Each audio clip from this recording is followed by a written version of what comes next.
آقا پر محبت کے ساتھ درود پڑھتا ہے تو اللہ اس فرشتے کو حکم دیتا ہے کہ وہ نور کی دریا میں گوتا لگائے. تو فرشتہ نور کے دریا میں گوتا لگاتا ہے اور باہر آنے کے بعد وہ اپنے پروں کو جھاڑنے لگتا ہے. بتائیں اگر کبوتر اپنے پروں کو دریا میں ڈوب کر جھاڑے تو کتنے قطرے گن سکتے ہیں؟ نہیں گن سکتے. اگر مور دریا میں ڈوب کر اپنے پروں کو جھاڑے تو کتنے قطرے گن سکتے ہیں؟ نہیں گن سکتے. یار پر والوں کو تو جانے دیجئے, انسان اگر خود غسل کر کے اپنے سر کے بالوں کو اگر یوں جھاڑے تو کتنے قطرے گرے اس کا اندازہ نہیں ہو سکتا. تو وہ فرشتہ جس کا ایک بازو مشرق میں ہے, یعنی اس کے پر ایک طرف مشرق میں ہے, دوسرا بازو مغرب میں ہے, اس کا سر زیر عرش ہے, اس کے پیر تحت الثری میں ہے. جب کوئی بندہ مومن درود پڑھتا ہے تو وہ نور کے دریا میں غوطہ لگاتا ہے اور باہر نکل کر وہ اپنے پروں کو جھاڑتا ہے. سوچو کس قدر اس کے قطرے گرتے ہوں گے. میرے آقا غیب دا نبی فرماتے ہیں اس کے پروں سے جتنے نور کے قطرے گرتے ہیں, ہر قطرے سے اللہ فرشتے کو پیدا فرماتا ہے, اور جتنے ہزاروں لاکھوں کروڑوں فرشتے پیدا ہوتے ہیں وہ سب کے سب قیامت تک کے لیے اس کا نام لے کر مغفرت کی دعا کرتے ہیں جس کے درود سے وہ پیدا ہوئے.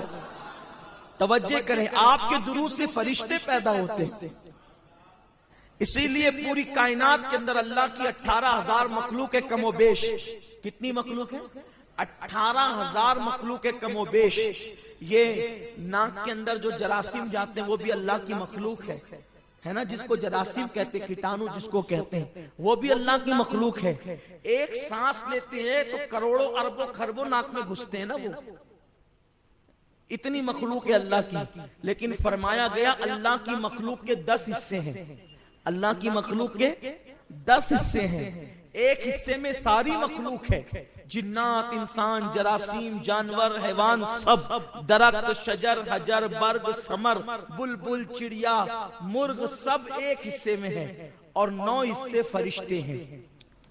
سوچو فرشتوں کی تعداد کتنی ہوگی, کتنی تعداد ہوگی فرشتوں کی, اندازہ لگاؤ.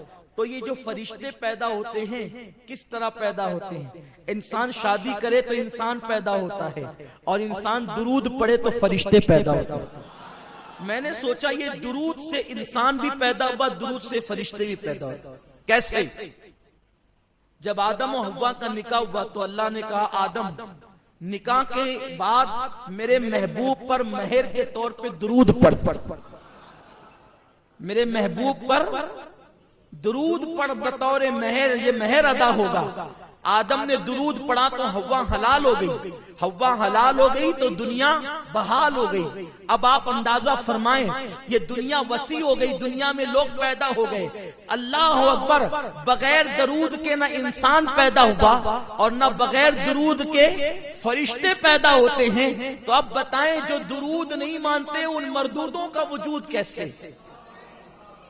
فرشتے بھی بغیر درود کے نہیں, انسان بھی بغیر درود کے نہیں. تو جن مردودوں کو اعتراض ہے درود پر, ارے درود وہ ہے, اللہ نماز نہیں پڑھتا نماز کا حکم دیتا ہے, روزہ نہیں رکھتا روزے کا حکم دیتا ہے, حج نہیں کرتا حج کا حکم دیتا ہے. درود وہ عمل ہے, وہ درود بھیجتا بھی ہے اور درود پڑھنے کا حکم بھی دیتا ہے. وہ لا شریک بھی, وہ لا شریک بھی مومنوں کو کہتا ہے کہ جب تم درود پڑھتے ہو تو ہم بھی درود تمہارے ساتھ بھیجتے ہیں, یا ہم بھیجتے ہیں. سنو سنو, میرے آقا فرماتے ہیں جب تم دعا کرو یا دعا سنو تو بلند آواز سے آمین کہو. جس کی آمین فرشتوں کی آمین سے مل جاتی ہے اس کی مغفرت ہو جاتی ہے, کیونکہ فرشتے بھی آمین کہتے ہیں, تم بھی آمین کہتے ہو. جس کی آمین فرشتے کی آمین سے مل گئے اس کی مغفرت ہو گئی. اللہ بھی درود بھیج رہا ہے, بندہ بھی درود بھیج رہا ہے. جس کا درود خدا کے درود سے مل جائے اس کا مرتبہ کیا ہوگا؟ جس کا درود, ارے جس کی آمین فرشتوں کی آمین سے مل جائے اس کو جنت مل جائے, جس کا درود خدا کے درود سے مل جائے اس کا مرتبہ کیا ہوگا؟ امام المتکلمین مولانا نقی علی خان علیہ رحمہ جو اعلیٰ حضرت کے والد بزرگوار ہے, فرماتے ہیں ایک مرتبہ درود پڑھنا پوری دنیا کی نعمتوں سے بڑھ کر ہے. درود وہ ہے، درود کا ثواب وہ ہے۔ آئیے بہت تفصیل میں نہیں جاتے، چند باتیں عرض کرتے ہیں تاکہ ہم درود پڑھیں، درود پڑھنے کی عادی بنیں، آج سے عادت بنائیں۔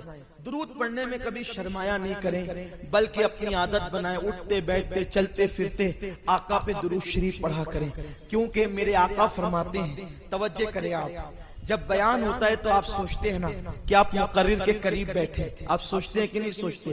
مقرر کے قریب بیٹھے، کیونکہ مقرر کے قریب بیٹھیں گے قریب سے چہرہ نظر آئے گا، ٹھیک ہے؟ اگر مقرر باعمل عالم ہے تو اس کے چہرے کو دیکھنا عبادت ہے، اور اس کے چہرے کو دیکھنے کی برکتیں ملتی ہے، آنکھوں کی روشنی تیز ہوتی ہے، اور بھی بہت ساری فضیلتیں ہیں۔ تو ہر آدمی سوچتا ہے کہ میں قریب بیٹھ کر مقرر کا چہرہ دیکھوں، اس کی زیارت کروں، ٹھیک ہے؟ ایسے بھی مومن کو دیکھنا بھی عبادت ہے، ایمان والے کو دیکھنا بھی عبادت ہے۔ میرے آقا علیہ السلام کے دیوانوں، اتنی بڑی عبادت ہے کہ اگر مومن کو محبت کے ساتھ دیکھو اور تمہارے دل میں اس کے لیے کینہ نہیں تو اللہ تعالیٰ تمہاری بھی مغفرت کر دے، اس کی بھی مغفرت کر دے۔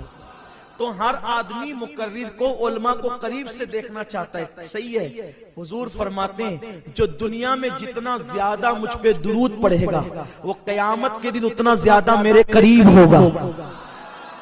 مقرر کے قریب نہیں، جو تقریروں کا عنوان ہے اس نبی کے قریب، جو تقریروں کی جان ہے اس نبی کے قریب، جو ایمان کا ایمان ہے اس نبی کے قریب۔ کس کی برکت سے؟ درود کی برکت سے۔ اب جو رسول پاک کے جتنا قریب ہونا چاہتا ہے قیامت میں، وہ اتنا کثرت سے درود پڑھے، اٹھتے بیٹھتے چلتے پھرتے سوتے جاگتے وضو بے وضو درود ہی پڑھتے رہو، درود میں ڈوب جاؤ۔ حضرت شیخ عبدالحق محدث دہلوی کہتے ہیں کہ جب میں مکہ سے مدینہ شریف جا رہا تھا تو میرے استاد شیخ عبدالوہاب متقی نے فرمایا، بیٹے فرض نمازوں کے بعد اس پورے سفر میں صرف درود پڑھنا اور درود ہی پڑھنا، اس لیے اس سے بہتر کوئی عمل نہیں ہے اس سفر میں۔ تو میں نے پوچھا حضرت کتنی مرتبہ پڑھوں؟ کہا کوئی تعداد نہیں، جتنی زیادہ پڑھ، حتیٰ کہ تو درود کے رنگ میں رنگ جا، درود کے رنگ میں رنگ جا۔ کسی عبادت کے کرنے پر اتنی جلدی بندہ ولی نہیں بنتا جتنا درود شریف پڑھنے کی برکت سے ولی بن جاتا ہے۔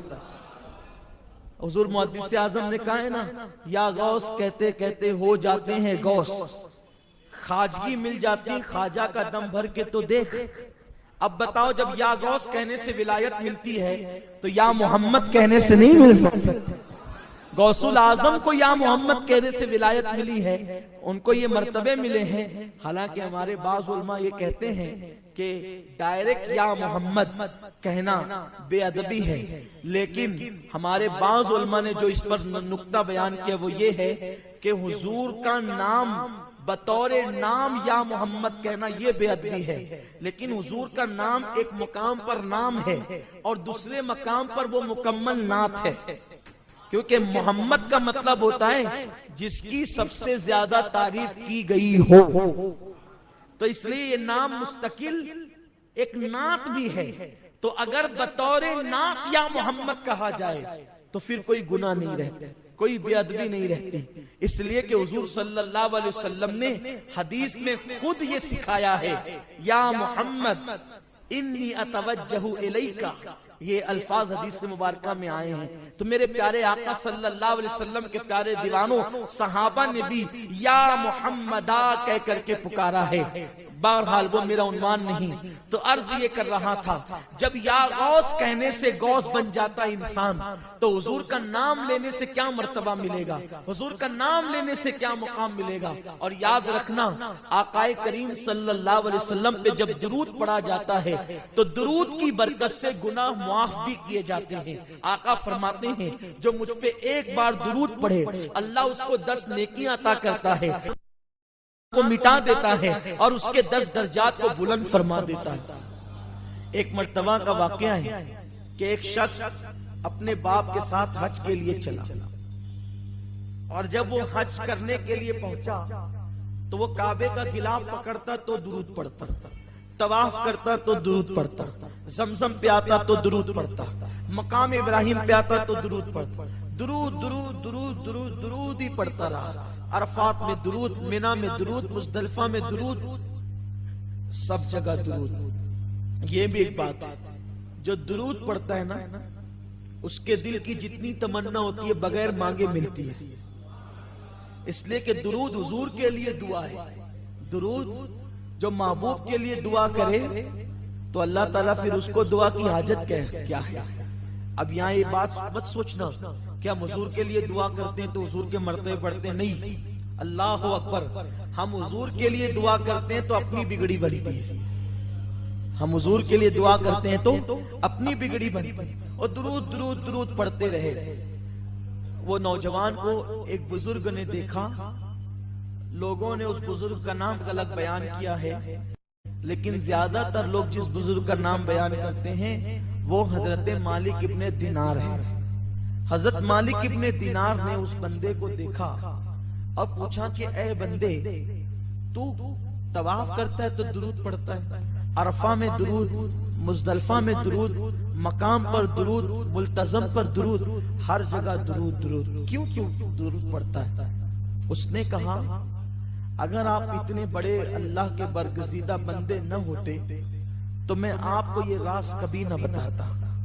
میں جو آ رہا تھا اپنے باپ کے ساتھ، جب میں اپنے باپ کے ساتھ سفر حج پہ نکلا تو مجھے معلوم ہے کہ میرا باپ بڑا پاپی ہے، لیکن میری نیت یہ تھی کہ میرا باپ حج کر لے گا تو اللہ تبارک و تعالی اس کے گناہ کو معاف کر دے گا.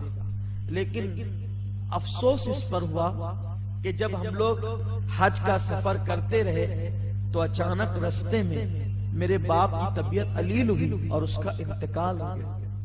اور جب اس کا انتقال ہو گیا، صحرا تھا، جنگل تھا، بیابان تھا، میں نے اس غم کے عالم میں کہ اب میں اور میرا باپ، میں کیسے اس کی تدفین کروں، کیا کروں، کچھ سمجھ میں نہیں آتا تھا. ایسے میں نے سوچا کہ ایک کام کرتے ہیں کہ باپ کے لیے قبر کھودتے ہیں. میں اپنے باپ کے لیے قبر کھودنے لگا تو میں نے کیا دیکھا کہ میرے باپ کی شکل گدھے کی طرح، اس کا پورا جسم انسان کی طرح اور اس کی شکل گدھے کی طرح. میں تو اور پریشان ہوا کہ میرے لیے تعجب کی بات زیادہ نہ تھی، لیکن پھر بھی افسوس تھا کہ وہ باپ ہے، کیونکہ وہ بہت بڑا پاپی انسان تھا، بہت بڑا گنہگار تھا، سیاکار تھا وہ. ایسے میں نے اس کے جسم پہ چادر ڈال دی، کیونکہ اب میں کیا کر سکتا تھا. میں نے اس کا چہرہ چھپا دیا اور میں اس کے سرانے بیٹھ کر کے رونے لگا. ایک تو بڑی محنت سے قبر کھودی ریت میں، اب اس کو دفن کرنا ہے، لیکن اس کا چہرہ گدھے کی طرح ہو گیا، چہرہ بگڑ گیا. اور میں دیکھ کر کے ڈرتا بھی تھا، حیرت بھی کرتا تھا، غم بھی تھا، افسوس بھی تھا. اسی روتے روتے میری آنکھ لگ گئی. جب میری آنکھ لگی تو میں نے کیا دیکھا کہ خوبصورت جوان میرے خواب میں دکھے اور بہت خوبصورت سا چہرہ تھا، کالی کالی زلفیں تھی، خوبصورت سی آنکھیں تھی اور ان کے جسم سے خوشبو کی لپیٹیں اٹھ رہی تھی. وہ چلتے تھے تو ایسا لگتا تھا جیسے عرش فرش پر آ گیا ہو. ان کی اس معصوم ادا کو دیکھ کر میں حیران تھا. وہ سیدھا آئے اور آنے کے بعد میرے باپ کی میت سے چادر ہٹایا، دیکھا تو جو ہے وہ گدھے کی طرح چہرہ تھا، اپنا مبارک ہاتھ چمکتا ہوا انہوں نے میرے باپ کے چہرے پہ پھیرا تو میرے باپ کا چہرہ 14ویں رات کے چاند کی طرح روشن ہو گیا، منور ہو گیا. اور جب وہ جانے لگے تو میں نے ان کا دامن پکڑ لیا اور عرض کیا، محترم آپ کون ہیں؟ اے مشکل کشا، میری مشکل کو دور کرنے والے کون ہیں اور میرے باپ پر اتنا رحم کرنے والے کون ہیں؟ تو انہوں نے مڑ کے کہا، کیا تم مجھے نہیں پہچانتا؟ میں محمد ابن عبداللہ ہوں، میں تیرے باپ کا اور تیرا رسول ہوں اور نبی ہوں. میں نے عرض کیا، آقا میرا باپ تو بڑا پاپی تھا، اس کا چہرہ گدھے کی طرح ہو گیا اور آپ نے آ کر اس کا چہرہ چاند کی طرح کر دیا، وجہ کیا ہے؟ ارشاد ہوا، یہ پاپی تو بہت تھا لیکن سونے سے پہلے مجھ پہ درود پڑھ لیا کرتا تھا. جب یہ دنیا میں مجھے نہ بھولا تو مرنے کے بعد میں اس کو کیسے بھولوں؟ اور آقا علیہ الصلوۃ والتسلیم تشریف لے گئے. جب میرے آقا تشریف لے گئے تو کہتے ہیں میری آنکھ کھل گئی اور آنکھ کھلی تو میں نے دیکھا کہ میرے باپ کا چہرہ 14ویں رات کے چاند کی طرح چمک رہا تھا. اللہ اکبر. وہ کہتے ہیں پھر میں نے اپنے باپ کو خوشی خوشی دفن کر دیا اور میں نے عہد کر لیا اب ساری زندگی فرائض اور واجبات کے بعد اگر سب سے زیادہ کوئی عمل کروں کروں گا تو صرف اپنے نبی پہ درود و سلام کروں گا۔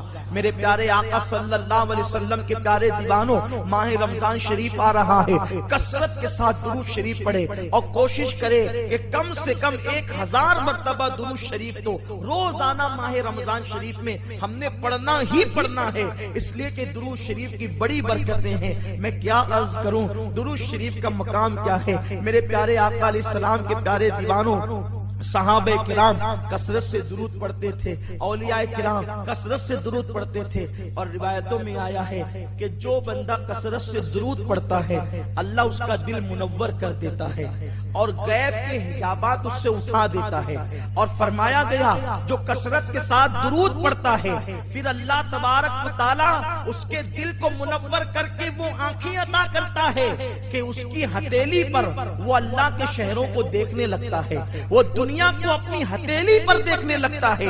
اللہ اکبر۔ میرے آقا صلی اللہ علیہ وسلم کے دیوانوں، جو کثرت کے ساتھ درود پڑھتے ہیں جب وہ مر جاتے ہیں تو قبر کے اندر اللہ اکبر ان کے جسم کو قبر کی مٹی نہیں کھا سکتی، قبر کی مٹی ان کے جسم کو نہیں کھا سکتی، ان کا کفن بھی میلا نہیں ہوتا۔